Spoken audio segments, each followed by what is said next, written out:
ADCs are not the most ideal supports. There are a few exceptions to the rule. I mean, there's Ashe, pretty good option, she's decent, but I swear, don't pick this champion. APMF sucks. Don't! Stop it, she's bad. I know you can just turn your brain off, but she's bad. But this champion, this is one of the exceptions. Varus is an ADC with fantastic poke damage, great burst damage, can deal all his damage from really far away, and look at those abs. Now, we'll take a look at the game later, but why would you actually pick him? Well, Varus could be a great replacement for a poke support, especially if the bot laner decides that they want to be a degenerate and pick a mage or something like a Yasuo. Then, you still have the ranged presence in lane, or you just have an ADC in the game. Honestly, most of the ADCs are pretty straightforward in their kits, but Varus is, I mean, he's kind of straightforward, but he's kind of not. His Q gives him a very long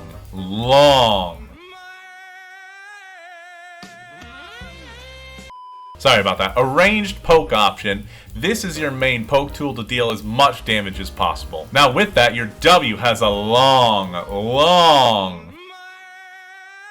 oh my god, I'm so sorry.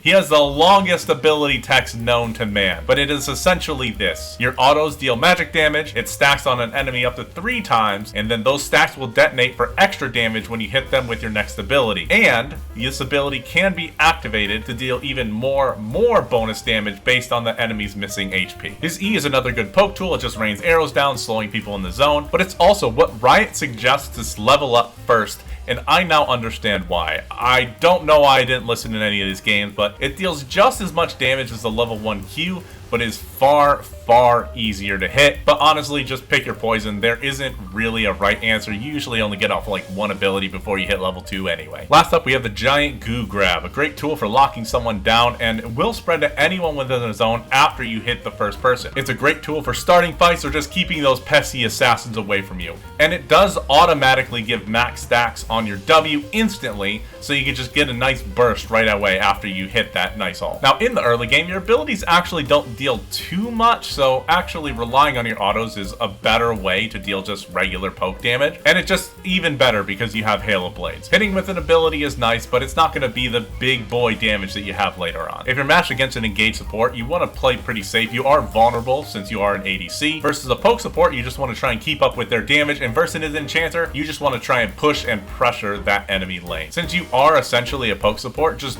do poke support things. You're also a second ADC, so when you have 2 ADCs in lane, you just end up pushing very well, and you're able to just take full lane dominance. Just try and take the lane advantage and have your jungler take a lot of dragons and take those advantages as well. Once the laning is over, you can make your way to the mid lane, and really, you just really want to poke as much as possible, clear wards, and just be there for fights and objectives. If you're liking the video, give it a thumbs up and subscribe for more, but let's get into that game. And now, of course, because it's one of my games, we're invading, baby! We force a flash out, and with a Hail Mary charm from the R, we actually catch out the Riven. We all get some good damage on her, and we come out with a nice first blood. We try and head back to our lane, but we notice that this fiesta isn't over yet. They're actually invading our blue now, and I move up to help. I get a perfectly timed body block to save our Yi, but as he heads back to take his blue, they are just still waiting. He gets a kill, but I'm here and ready to take him down. I have an advantage with my exhaust, and after some time, we eventually are able to secure that kill. Now, in lane, nothing really happens early since we just came back to lane late and we're behind on levels. But eventually, we get into a fight, a little tussle, and after a bit, no one actually gets a kill until our Yi comes down and secures a kill onto both of them. Now, if you have a keen eye, you're a little detective, I think you might have noticed that they have a Riven support. You know what?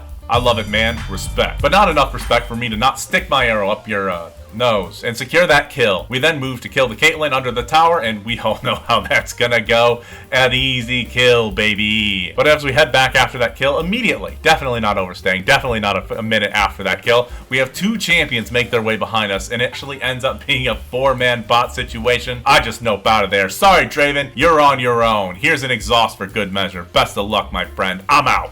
Or am I? It's fine. We get the kill on the Silas. But after that, we end up heading mid. Draven's bot taking the tower, so there's no need for us to be there anymore. And since the Caitlyn's mid, we might as well be there too. But she shouldn't be there. This is our domain now. We ult to make it easy to lock her down, and we're able to get the kill. Now, I'm not sure if these pings are good or bad, but I don't care. We're gonna continue being mid. Silas does steal our ult to try and kill the Ahri, but he is hit by a charm as he goes in, and we secure that kill while our Ahri gets away. Calculated. Now the ring comes up, and we just auto her as she tries to dodge abilities that I don't even have to use. And then we just burst her down with our WQ combo. We then just secure that mid tower, and we're just gonna head up to the top lane now. Like I said, this ult is amazing for locking enemies down, and we're able to lock down the Aatrox, and we just deal a ton of damage. We don't secure either kill, but I'm happy to say we give the kills to the Yi. Now, as is tradition, we do overstay and take a death, but the Yi comes back to clean up another 2 kills. I'll take that 4-for-1 trade. And honestly, the rest of the game is pretty uneventful. We die one more time with bad on some abilities, but get out alive, and then we're just back to the top lane to finish this game with a few more plays.